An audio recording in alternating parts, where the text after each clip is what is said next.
Hello students, today we will study the chapter 3rd, some basic concept of this chapter named motion in a straight line.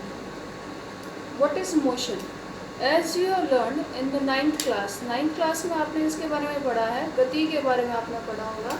Motion जो है, कुछ बच्चे जो है Hindi medium से हैं, ज़्यादातर बच्चे हमारे यहाँ पे हिंदी मीडियम से आते हैं, उनको कुछ वर्ड्स में प्रॉब्लम आती है कि एक्शन में मोशन है क्या, नई चीज़ आ गई है। तो मोशन का मतलब होता है गति। गति जो है वो किस तरह से डिफाइन होती है। यहाँ पर फिजिक्स के दो पार्ट होते हैं, यहाँ पर काइनेमेटिक्स एंड द डायनामिक्स। गति किस प्रकार हो रही है, यदि हमें पता है कि गति जो है उसका कारण क्या है, तो उस ब्रांच ऑफ फिजिक्स को हम कहते हैं dynamics. Study of motion with knowing its cause is known as the dynamics. And if we don't know the cause, मतलब हमें cause नहीं उसके अंदर देखना है, ये नहीं देखना कि मोशन किस वजह से हो रहा है, बस ये देखना है, उस मोशन को स्टडी करना है, उसके इफेक्ट को स्टडी करना है। तो उस स्टडी को हम कहते हैं the branch of physics which deals with the study of motion without knowing the cause of motion is known as the kinematics. Clear? Some important terms which are used in this chapter are, first thing is the reference point. Reference point क्या होता है, जहाँ पर हमें observations लेनी होती है। देखो फिजिक्स में हमारा मेन काम क्या होता है, physics is all about the observations, measurements. हम किस तरीके से लेते हैं अबाउट द नेचुरल थिंग्स, जितनी भी नेचुरल हमारे पास प्रोसेसेस हो रही हैं, उनकी हमें क्या करनी होती है, ऑब्जर्वेशंस लेनी होती है, उनको मेज़र करना होता है, उनसे हमें एम्पिरिकल रिलेशंस लेके आने होते हैं और नए लॉज जो हैं वो फॉर्मुलेट करने होते हैं। तो उसके लिए हमें क्या चाहिए होता है, we must have some reference point, कि अगर हम किसी भी फिजिकल पॉइंट को मेज़र करना चाह रहे हैं तो उसका एक रेफरेंस पॉइंट होना चाहिए कि जहाँ से हमने उस इंस्टेंट पे, मतलब इंस्टेंट का मतलब होता है ए पर्टिकुलर टाइम, आप कई जगह पढ़ेंगे इंस्टेंट। इंस्टेंट का मतलब होता है एट पर्टिकुलर टाइम। ये चीज़ आप बार बार इस चैप्टर में पढ़ेंगे कि इंस्टेंट एक पर्टिकुलर टाइम को कहते हैं। तो वहाँ से हमने क्या किया है, ऑब्जर्वेशंस को लेना शुरू किया है, तो उसको हम कहेंगे reference point. Then we have the frame of reference.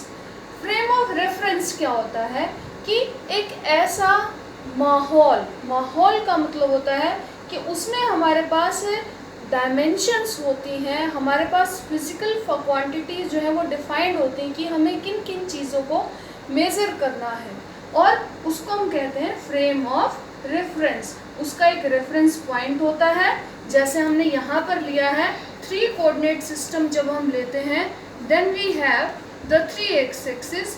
3 axis होती हैं x, y एंड z। इसको हम क्या कहेंगे, यहाँ पर 3 कोऑर्डिनेट सिस्टम है और इसको हम डिफाइन करते हैं x, y and z coordinates के साथ, और साथ में इनके साथ क्या होता है, टाइम कोऑर्डिनेट होता है। This is defined as the reference point. It may be at the origin, ये ओरिजिन भी हो सकता है, ज़रूरी नहीं है कि आपका रेफरेंस पॉइंट जो है वो ओरिजिन हो। द मोशन में start from any point A, अगर हम यहाँ पर लें, यहाँ से भी हमारा मोशन स्टार्ट हो सकता है। It means at t equal to 0 the object is at A. Object जो है वो हमारी ए पे थी, जैसे कोई गाड़ी मूव करती है, कोई ट्रेन आ रही है मूव करती हुई, और उसको हमने एक स्टेशन पे जो है उसको अज्यूम किया, वहाँ से इसको ऑब्जर्व करना शुरू किया, लेकिन उसका मोशन तो पहले ही शुरू हो चुका था। लेकिन हमने उसको ऑब्जर्व कहाँ से करना शुरू किया है, at time t equal to 0, और उससे आगे हम उसका टाइम मेज़र करेंगे और आगे इससे आगे फिजिकल क्वांटिटीज जो है उसकी मेज़र करना शुरू कर देंगे। इसके बाद जो चीज़ आती है वो है rest state.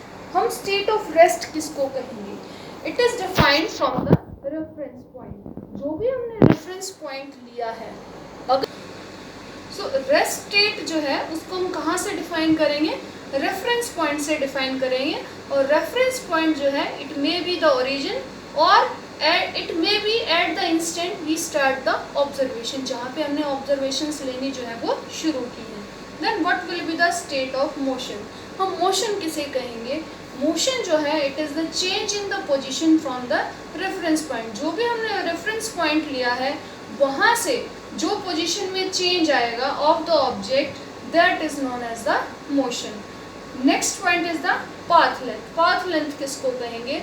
Path length is the actual distance travelled by the object in a given time. एक गिवन टाइम में ऑब्जेक्ट ने जो डिस्टेंस ट्रैवल किया होगा, टोटल डिस्टेंस जो ट्रैवल किया होगा, टोटल डिस्टेंस ट्रैवल जो किया होगा गिवन ऑब्जेक्ट ने इन गिवन टाइम, एक गिवन टाइम में, that will be known as the path length. Next point is the displacement. Displacement क्या होती है? Displacement is the net distance, word is net distance, it is not the total, it is the net distance from the reference point to the final point. For example, if we are having an object which is starting from the point और reference point O है और ये straight line है, straight line let it is along the x axis, यहाँ कोई point A है, A point से at time equal to 0 object ने मूव करना शुरू किया और वो मूव करता है to the point B, B point तक वो मूव करता है and let the time at this point is equal to the T, T time तक वो T equal to the let it is equal to T1 के equal हो जाता है। तो in the time T1 the particle will move from the A to P।